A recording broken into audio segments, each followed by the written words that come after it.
Don't tell my wife, but I'm probably buying a camera lens after this episode. Welcome to 3D Lanes episode 7. On this episode, we're going to be talking about the Pentax Spotmatic.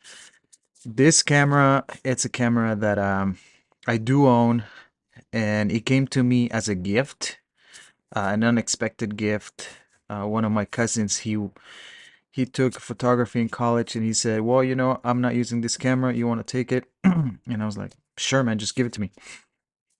It's a film camera. It's one of the most manual cameras that you can get. On this camera, everything depends on the user, meaning you have to calculate the. Well, actually, let me take that back, because this camera actually has a. If you find a good one, a still fully working one, it should have a metering through the viewfinder, and it should help you out, right, with metering the aperture, shutter speed, taking into account the ISO that you have set for the camera.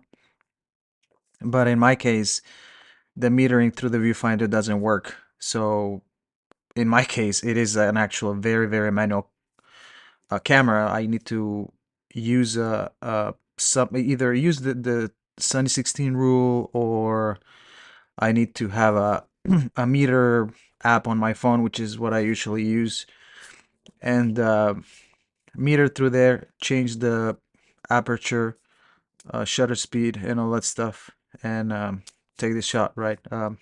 Manual manual focus and everything else.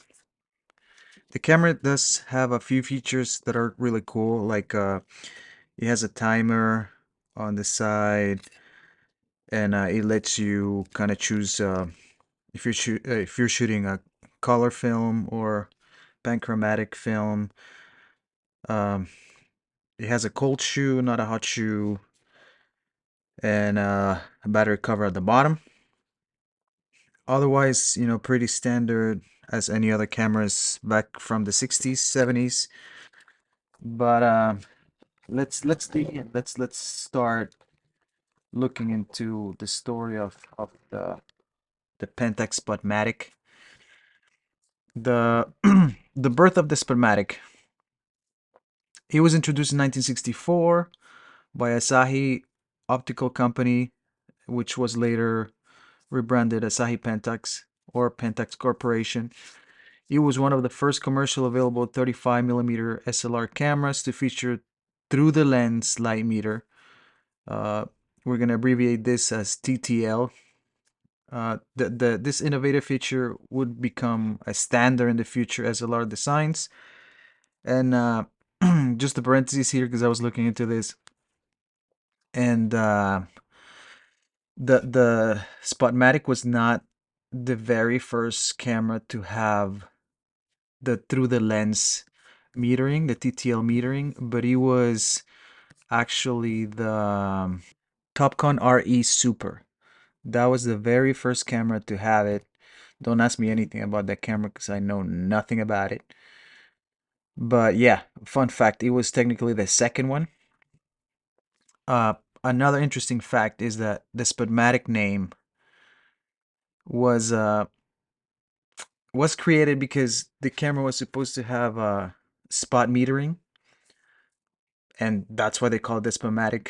But before production, Asahi decided that spot metering would be too difficult for the average user, and they switched to center weight average metering system, meaning it takes the average of the whole picture and it meters the light, taking everything into account instead of just one single spot on the photo. But they kept the Spotmatic name because they already had produced a bunch of marketing material. Fun fact. The impact and success. The Spotmatic was an immediate success, and it became one of the best-selling SLR cameras of its time. Between 64 and 73, over 3.6 million Spotmatics were produced. You can still find them now. I mean, I have one. They're really inexpensive, and yes, the several factors that uh, impacted the popularity of the Pentax Spotmatic was the TTL metering. That's one. the high quality construction, man, this thing is a tank. It's pretty heavy, gotta say. The excellent lenses, the Takumar lenses, I haven't shot with one, so but everybody says they're they're really good. So that's what I'm saying after this episode. I'm buying a Takumar lens to try it, and maybe I'll give you feedback after I get it. It was relatively affordable compared to the competitors, and I mean, I haven't checked lately, but actually, let me just check right now. If I go to eBay and I type Pentax Spotmatic, $75, $89, 72, $50. That's just among the first five results. I mean, don't ask me for the for the condition because I'm not gonna read into that. But yeah, those are the price ranges you can find them now. Super accessible. Some of those with lens, but the challenges and competition that the Pentax Spotmatic, just like anything else that we have covered, this camera was no different. It has challenges and competition. Let's start with the challenges. The lens mount, the Spotmatic used the M42 screw mount, which was pretty much could be used by everybody. It wasn't a proprietary thing, but it became outdated really quick. Um, the the switch became later, and we'll touch into this later. But but this change came to into bayonet mounts, and they have been used for a long time. But the camera applications, it started around like 1930s, and if I'm not mistaken, and Nikon reintroduced it back in like in 59 60s. But Pentax didn't move. They stayed static with this. They were really slow to adopt new technology, which hurt them in the hurt their market share in the long run. They were very delayed with innovation. They were very hesitant to introduce major changes because of the success of the camera. And this allowed all the competitors to catch up and eventually surpass them in other areas. And the best way I think of this, it's BlackBerry. BlackBerry had the keyboard on the phone. That was, man, amazing. I used to have Blackberries. But then the iPhone came in, right? And you didn't need a freaking keyboard anymore. Everything was touchscreen. They were reluctant to change, and you see what happened. Now BlackBerry is doing something completely different. They pivoted. Uh, Pentax also had a strong competition. The 60s saw intense competition in the SLR market, and the major competitors were Nikon, Minolta, and Canon. Nikon had the Nikromat FT, Minolta had the SRT-101, and Canon had the FT back in 66. These competitors introduced full aperture metering, and Pentax did not adopt it until very late in the game. At the time, the Pentax Spotmatic was a groundbreaking camera that stood out of its competitors. And I'm gonna list a few of these key ways where the Spotmatic was groundbreaking. The metering system at the time, the TTL, was a major innovation. This allowed photographers to meter light directly through the lens, providing more accurate exposure reading compared uh, more accurate exposure readings compared to external light meters used by everybody else. The lens mounting compatibility. At the beginning, the M42 screw mount was great, right? Because everybody could adopt it, and all the lens manufacturers could make lenses for the Spotmatic. But in the end, when other photographers, I mean, other photography companies started developing new ways to mount lenses, and I'll touch on this a little later because the way you mount the lens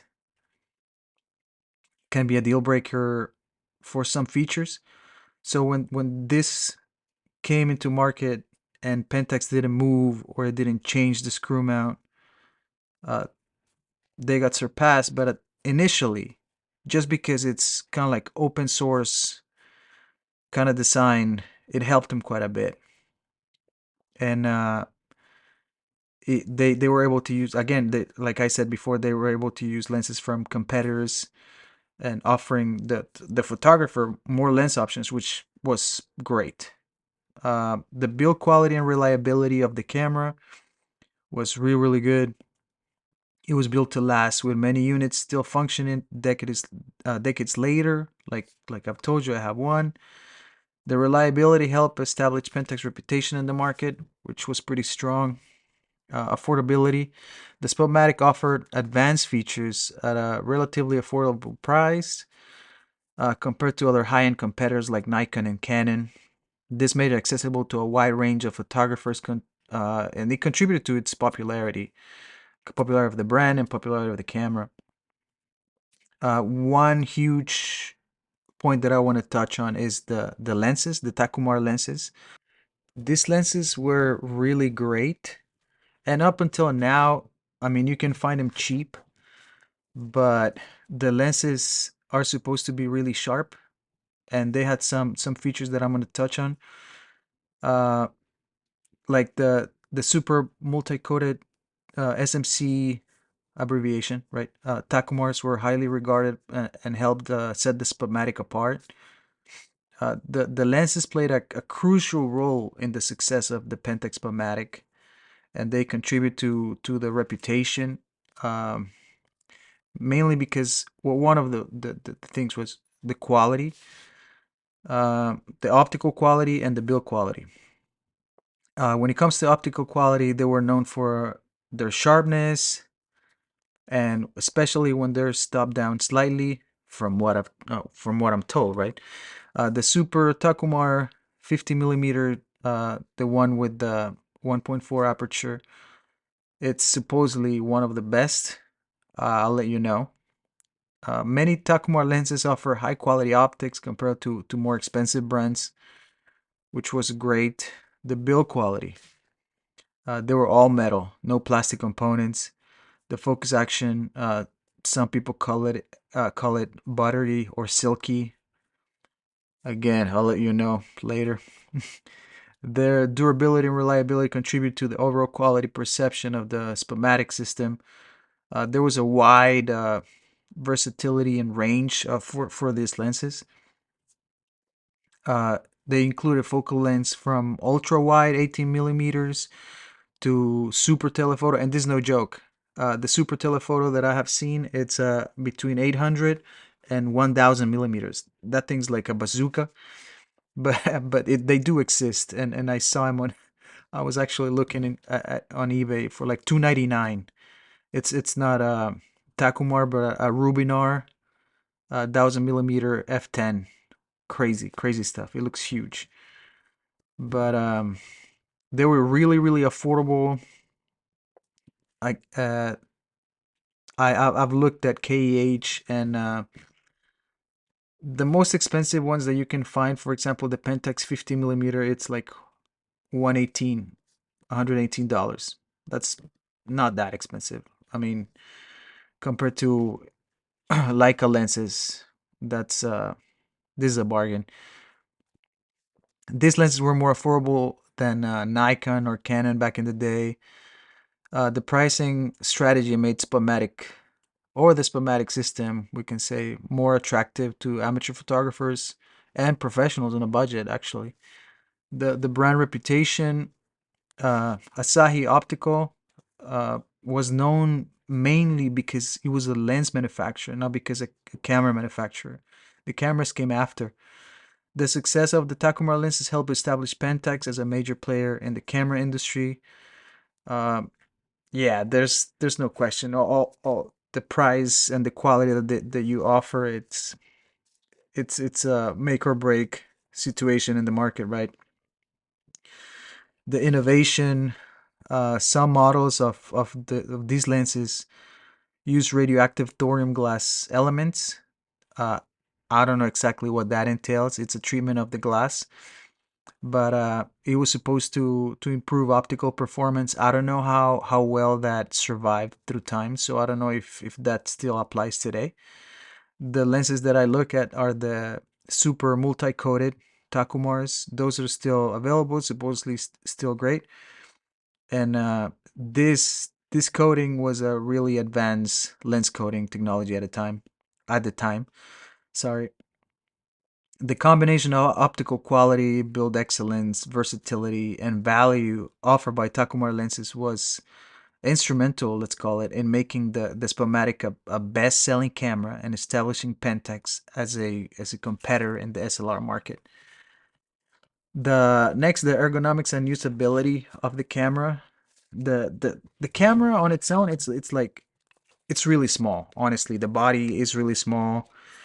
A lot of the weight is in front on the lens, obviously, but there's no grip. It's a pretty flat camera. The lever to move the film, it's uh